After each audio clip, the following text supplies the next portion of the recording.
Siapa sih yang gak kenal sama si aljabar? Ya, buat kalian yang sudah masuk jenjang SMP ke atas, pastinya sudah kenal dengan materi matematika yang satu ini. Materi yang membuat sebagian siswa jenuh untuk mengikuti pembelajaran matematika. Kalian penasaran gak sih dengan profil penemu aljabar yang sampai membuat post Facebook Mark Zuckerberg mengidolakannya? Di video ini saya akan memberikan informasi siapa penemu aljabar dan apa saja kegunaan dari aljabar.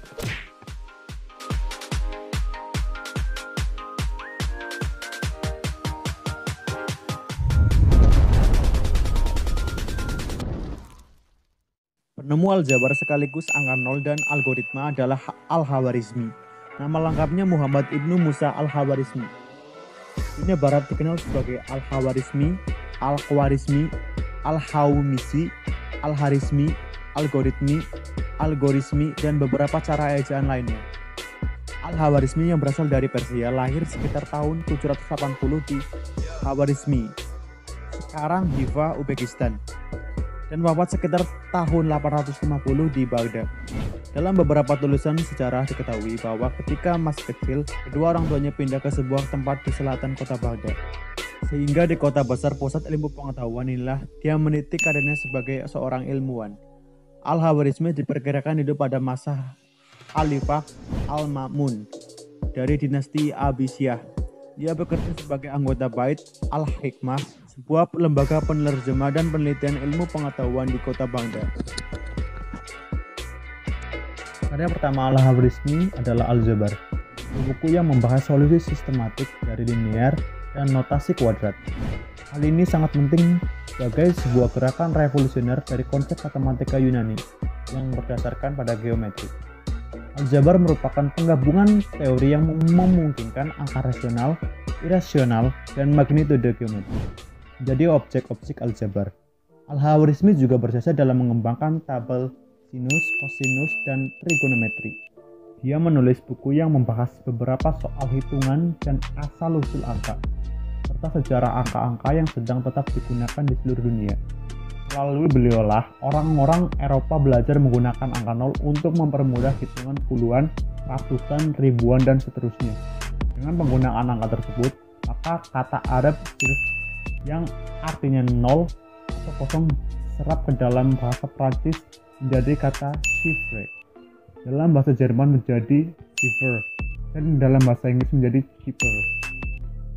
Bilangan nol ditulis bulat dan di dalamnya kosong. Al-Khawarizmi pun memperkenalkan tanda-tanda negatif yang sebelumnya tidak dikenal di kalangan ilmuwan Arab. Al-Khawarizmi adalah orang pertama yang menjelaskan kegunaan angka-angka, termasuk angka nol. Karyanya dalam bidang aritmatika, Kitab Al-Jama' wal Al-Tafri di Al-Hisab Al-Hindi atau The Book of Addition and Subtraction by the Method of Calculation of the Hindus, memperkenalkan kegunaan angka Hindu 1-9 dan angka 0. Peran matematika dalam berbagai bidang pekerjaan. Di dunia modern ini, banyak berbagai bidang pekerjaan yang membutuhkan kemampuan matematika yang baik. Inilah beberapa peran matematika dalam berbagai bidang pekerjaan. 1. Bidang kedokteran. Untuk masuk jurusan kedokteran, dibutuhkan kemampuan sains yang tinggi, tentu termasuk matematika. Gabungan dari berbagai ilmu yang dibutuhkan dalam dunia kedokteran disebut ilmu bioinformatik, yaitu meliputi matematika, kimia, biologi, ilmu komputer, dan kedokteran. Salah satu aplikasi matematika di dunia kedokteran adalah ilmu domestri. Domestri merupakan cabang dari radioterapi yang berhubungan dengan penggunaan sinar X. 2. Bidang astronomi. Ilmu astronomi mempelajari tentang alam semesta, sehingga dibutuhkan sebuah permodelan alam semesta dan perhitungan dapat menggunakan ilmu trigonometri. 3. Bidang teknik sipil. Insinyur teknik sipil berhubungan dengan pembangunan fisik di berbagai medan.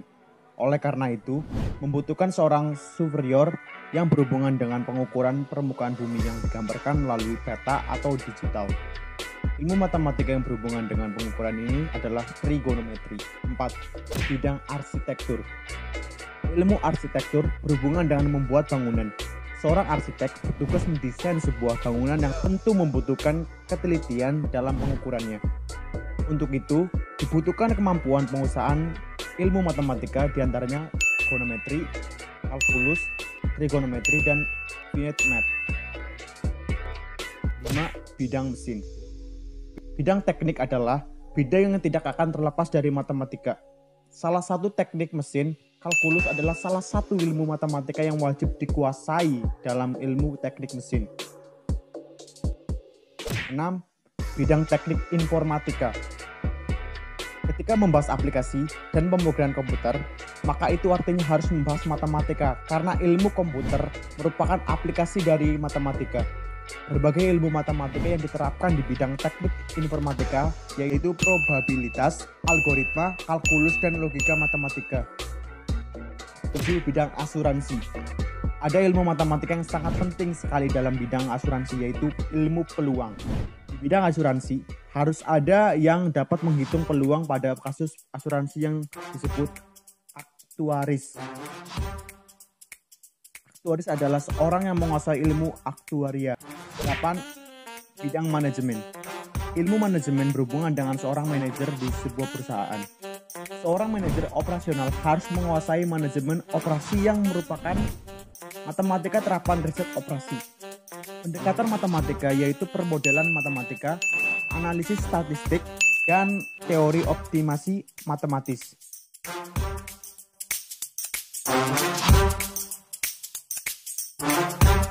Terima kasih telah menonton dan sampai jumpa di video selanjutnya.